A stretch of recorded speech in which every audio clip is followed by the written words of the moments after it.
मंत्र शब्दों का संचय होता है जिससे इष्ट को प्राप्त कर सकते हैं और अनिष्ट बाधाओं को नष्ट कर सकते हैं। मंत्र इस शब्द में मन का तात्पर्य मन और मनन से है और त्रा का तात्पर्य शक्ति और रक्षा से है। अगले स्तर पर मंत्र अर्थात जिसके मंत्र शब्दों का संचय होता है जिससे इष्ट को प्राप्त कर सकते हैं और अनिष्ट बाधाओं को नष्ट कर सकते हैं। मंत्र इस शब्द में मन का तात्पर्य मन और मनन से है और त्रा का तात्पर्य शक्ति और रक्षा से है। अगले स्तर पर मंत्र अर्थात जिसके मनन से व्यक्ति का विकास हो। गुरुमंत्र अथवा देवता का नाम जप। अगर गुरु ने गुरुमंत्र दिया है, ऐसे में क्या अपने धर्म अनुसार देवता का नाम जप करना चाहिए? गुरुमंत्र के फलस्वरूप शिष्य अपनी आध्यात्मिक उन्नति करता है। बहुत बार नामजप और मंत्रजप को एक ही समझ लिया जाता है। नामजप और मंत्रजप दोनों में ही किसी अक्षर, शब्द, मंत्र अथवा वाक्य को बार बार जपा जाता है। एक बीज मंत्र मंत्र का बीज होता है।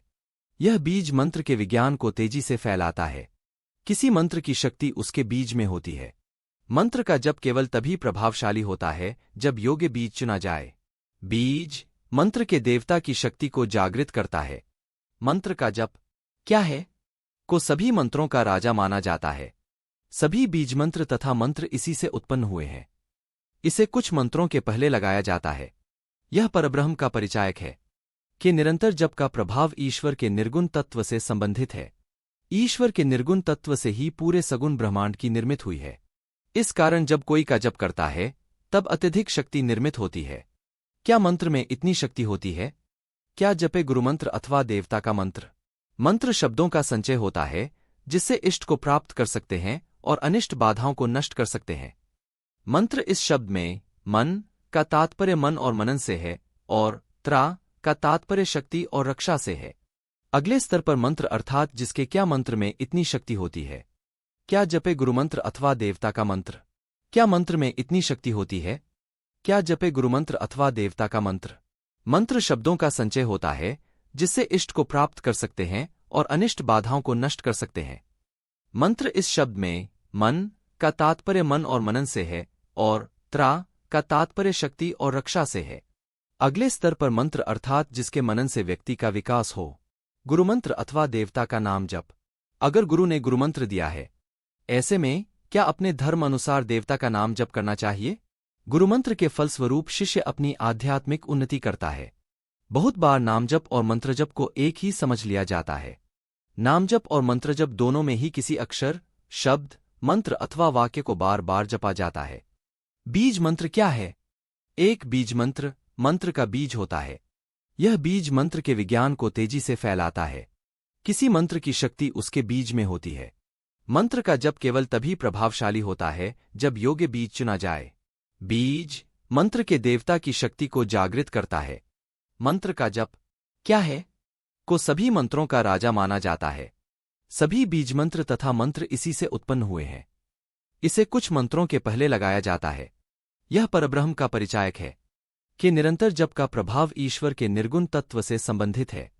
ईश्वर के निर्गुण तत्व से ही पूरे सगुण ब्रह्मांड की निर्मित हुई है। इस कारण जब कोई का जप करता है तब अत्यधिक शक्ति निर्मित होती है। यदि व्यक्ति का आध्यात्मिक स्तर कनिष्ठ हो तो केवल का जप करने से दुष्प्रभाव हो सकता है, क्योंकि उसमें इस जप से निर्मित आध्यात्मिक शक्ति को सहन करने की क्षमता नहीं होती। निमित्त का जप करने वाले कनिष्ठ आध्यात्मिक स्तर के व्यक्ति पर से निर्मित आध्यात्मिक शक्ति का विपरीत प्रभाव हो सकता है।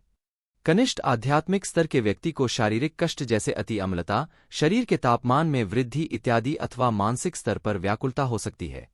से उत्सर्जित तरंगों से अत्यधिक शक्ति उत्पन्न होती है, जिससे भौतिक एवं सूक्ष्म उष्णता निर्मित होती है। अध्यात्मशास्त्र का आधारभूत नियम कहता है कि शब्द, स्पर्श, रूप, रस, गंध तथा उससे संबंधित शक्ति एक साथ होती है। इसका अर्थ है कि जहां पर भी ईश्वर का सांकेतिक रूप उपस्थित होता है, वहां उनकी शक्ति भी रहेगी। अन्य महत्वपूर्ण पहलू यह है कि चिन्ह का कहीं भी चित्रण करना ईश्वर से संबंधित सांकेतिक चिन्हों के साथ खिलवाड़ करना है और इससे पाप लगता है। गुरुमंत्र। गुरुमंत्र देवता का नाम, मंत्र, अंक अथवा शब्द होता है जो गुरु अपने शिष्य को जप करने हेतु देते हैं। गुरुमंत्र के फलस्वरूप शिष्य अपनी आध्यात्मिक उन्नति करता है और अंततः मोक्ष प्राप्ति करता है। वैसे गुरुमंत्र में जिस देवता का नाम होता है, वही विशेष रूप से उस शिष्य की आध्यात्मिक प्रगति के लिए आवश्यक होते हैं। मोक्ष प्राप्ति एक व्यक्ति के जीवन की सर्वोच्च आध्यात्मिक अनुभूति होती है, उसे ईश्वर के साथ एकरूप हो जाने का अनुभव होता है, निरंतर आनंद की अनुभूति होती है। शिष्य ऐसा साधक होता है जिसका आध्यात्मिक स्तर हो। इसका अर्थ है, शिष्य वह है जो साधना के लिए अपने तन, मन, धन का त्याग करता हो और आध्यात्मिक उन्नति हेतु उसमें तीव्र लगन हो। गुरुमंत्र की परिणामकारकता मंत्र देने वाले व्यक्ति के आध्यात्मिक स्तर पर निर्भर करती है। गुरुमंत्र की आध्यात्मिक शक्ति। यदि कोई व्यक्ति अपनी साधना के प्रति जागरूक हो और उसमें आध्यात्मिक प्रगति करने की तीव्र उत्कंठा हो, तो अप्रकट गुरुतत्व अथवा मार्गदर्शक तत्व उसके जीवन में उसकी प्रगति हेतु उचित अवसर गुरु के संदर्भ में निर्माण करता है। व्यक्ति की श्रद्धा जिस पर अधिक हो, गुरुमंत्र अथवा अपने जन्मानुसार जो धर्म है, उसी धर्म के देवता का नाम जप किया जाए। जब कोई परेच्छा से आचरण करता है तो उसका अहं कम होता है। यदि व्यक्ति श्रद्धापूर्वक गुरुमंत्र का जप करे और उसमें ईश्वर प्राप्ति की तीव्र लगन हो, तो अप्रकट गुरुतत्व अथवा ईश्वर का गुरुरूप स्वयं पृथ्वी के वास्तविक गुरु को उसके जीवन में लाते हैं। कभी कभी संत किसी व्यक्ति को जप प्रदान करते हैं जिससे उस व्यक्ति के जीवन में आने वाली आध्यात्मिक स्वरूप की बाधाएं तथा दूर हो जाएं। इससे आध्यात्मिक संकटों का भी निवारण होता है। कभी कभी लोग इसी जप को गुरुमंत्र समझने की भूल करते हैं। यह ध्यान में रखें कि गुरुमंत्र केवल आध्यात्मिक उन्नति के लिए होता है, जिससे मोक्ष प्राप्ति भी होती है। कुछ लोग गुरु से निरंतर ही गुरुमंत्र की मांग करते रहते हैं। ऐसे भक्तों को गुरु मंत्र दे देते हैं।